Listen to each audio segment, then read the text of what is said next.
ప్రస్తుతం మనతో పాటు మందకృష్ణ మాదిగున్నారు, వారితో మాట్లాడదాం. చెప్పండి, సుదీర్ఘ పోరాటం తర్వాత సుప్రీంకోర్టు చారిత్రక తీర్పిచ్చింది, కానీ చాలామంది వ్యతిరేకిస్తున్నారు. ఈరోజు భారత్ బంద్ కూడా పిలుపునిచ్చారు. కొంతమంది దళితుల ఓట్ బ్యాంక్ కోసమే ఇదంతా చేస్తున్నారు అంటారు. వాళ్ళకి మీరేమంటారు? భారత్ బంద్ లేదు, ఏ బంద్ లేదు. వాళ్ళే బంద్ చేసుకొని ఇంటికాడ కూర్చోవాలి. అంతకంటే ఇంకేమని వాళ్ళే బంద్ చేసుకోవాలి. ఇవన్నీ ఏదన్నా మనం సమాజం ముందు మాట్లాడుతున్నప్పుడు సమాజం హర్షించాలి. వాళ్ళని ఈసడించుకుంటుండ్రు. వర్గీకరణ వ్యతిరేకిస్తూ మాట్లాడేటోళ్ళని చూసి సమాజం ఈసడించుకుంటుంది. తీర్పు తర్వాత పత్రికల్లో వ్యాసాలు వచ్చినాయి. సమాజం నుంచి మేధాలు రాశారు. అందరూ వర్గీకరణకు అనుగుణంగా రాశారు. తీర్పు తర్వాత ఎలక్ట్రానిక్ మీడియాలో, సోషల్ మీడియాలో బాగా చర్చ జరిగింది. చర్చకు వచ్చిన ప్రతి ఒక్కరు వర్గీకరణ సపోర్ట్ చేశారు, ఎక్సెప్ట్ ఈ వర్గం నుంచి కొంతమంది స్వార్థపరులు తప్ప. న్యాయ వ్యవస్థ వర్గీకరణకు అనుకూలంగా ఉన్నది. తెలుగు నేల మీద ఉన్నబడి అన్ని పార్టీలు వర్గీకరణకు అనుకూలంగా ఉన్నాయి. ఇప్పుడు మీరు ఎవరి అభిప్రాయాన్ని గౌరవించినట్టు?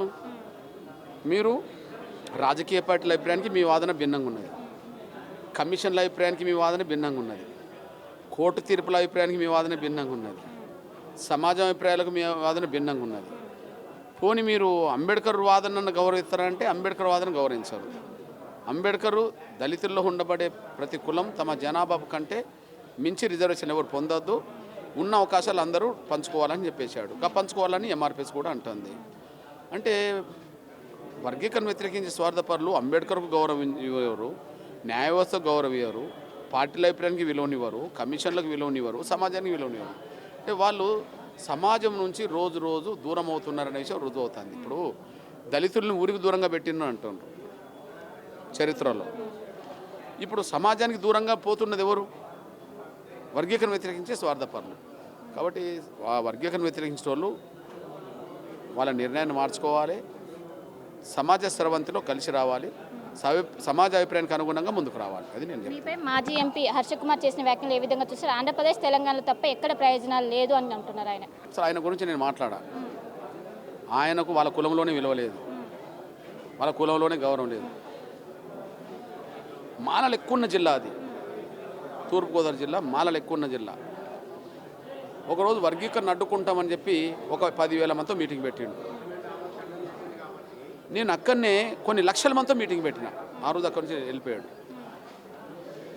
మాదిగలు తక్కువ ఉన్నారని ఆయనే ప్రచారం చేసిండు. ఆయన జిల్లాలో మాలలు ఎక్కువ ఉన్నారని ఆయన ప్రచారం చేసిండు. ఆయన సొంత జిల్లాలో ఆయన మీటింగ్ పెడితే 10,000 మంది వచ్చిండ్రు. ఆ జిల్లాలో ఎంఆర్పిఎస్ మీటింగ్ పెడితే లక్షల మంది వచ్చారు. నా జాతి ఎక్కడైనా ఉద్యమం కండగా నిలబడ్డది. నా జాతి ఎక్కడున్నా నా జాతి నన్ను గౌరవించుకుంటుంది, అభిమానంతో చూస్తుంది. ఇప్పుడు ఆయనను గౌరవించేటోళ్ళు ఎవరు? వాళ్ళ కులమే గౌరవించదు, ఆయన కులమే విలువనివ్వదు కదా. కేవలం ఆ వర్గీకరణ వ్యతిరేకంగా స్టేట్మెంట్ ఇవ్వడం అనే దాని ద్వారా తను ఉనికేదో ఉన్నదాన్ని ఆయన భ్రమలు పడడం తప్ప ఆయనకు ఉనికి కూడా లేదు.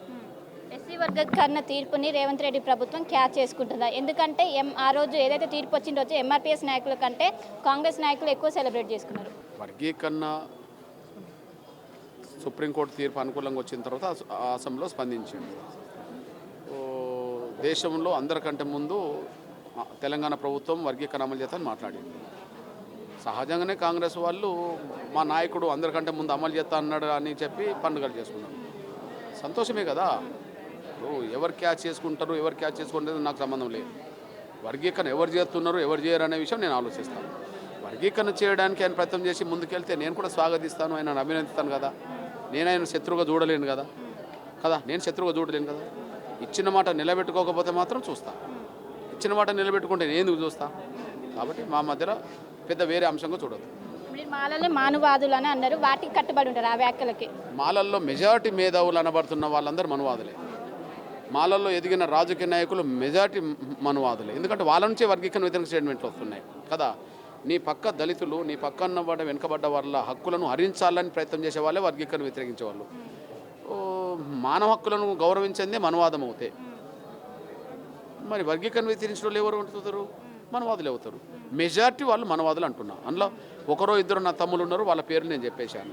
ఒక నాగర్ కర్నూలు నుంచి ఒక ధర్మరాజు అనే తమ్ముడు ఉన్నాడు. మాల వర్గీకరణ జరగాలని ఉద్యమాలు చేస్తాడు అతను. వర్గీకరణ కావాలని చెప్పి ఇప్పుడు ప్రకాశం జిల్లా నుండి వచ్చిన ఒక రమేష్ అనే తమ్ముడు ఉన్నాడు, అతను మాల.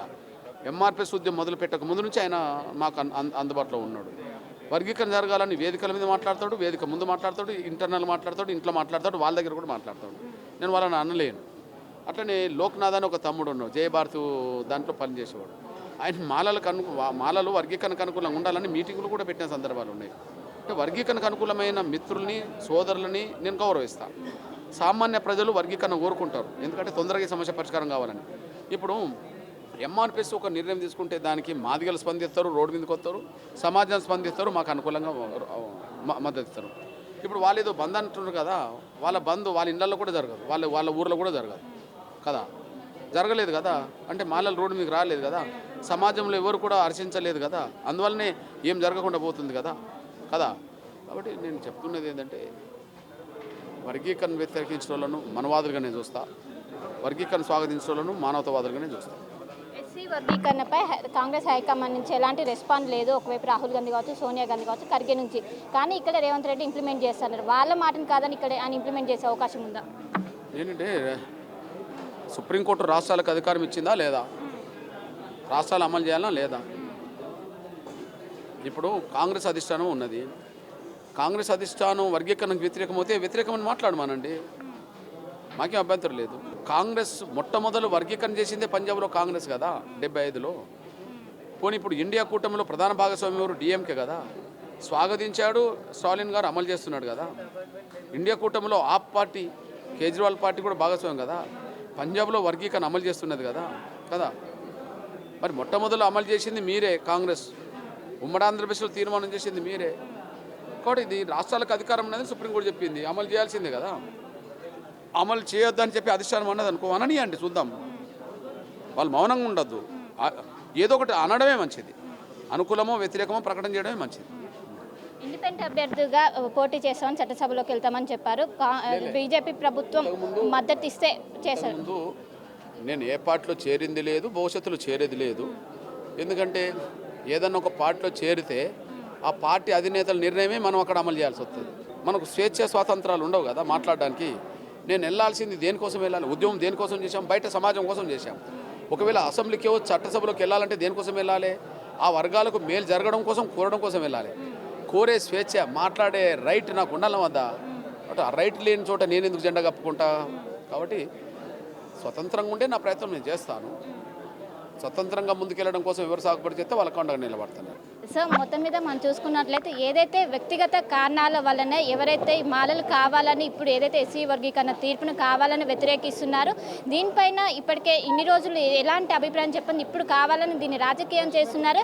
ఇంకోవైపు ఇప్పటికే 30 ఏళ్ళ సుదీర్ఘ పోరాటం అనంతరం సుప్రీంకోర్టు ఇలాంటి చారిత్రక తీర్పు ఇచ్చింది. అలాంటిది గౌరవించాల్సి పోయింది, ఈ విధంగా చేస్తున్నారు. ఎవరు ఎన్ని చేసినా కూడా ఇది ఈ విధంగానే ముందుకు పోతుంది, ఎట్టి పరిస్థితుల్లో కూడా వెనుకకు తగ్గేది లేదంటే ఒకవైపు మందకృష్ణ మాదిగా చెప్తున్నారు. అసలైన తొలి వెలుగు. ఫాలో వాట్సాప్ @తొలి వెలుగు official.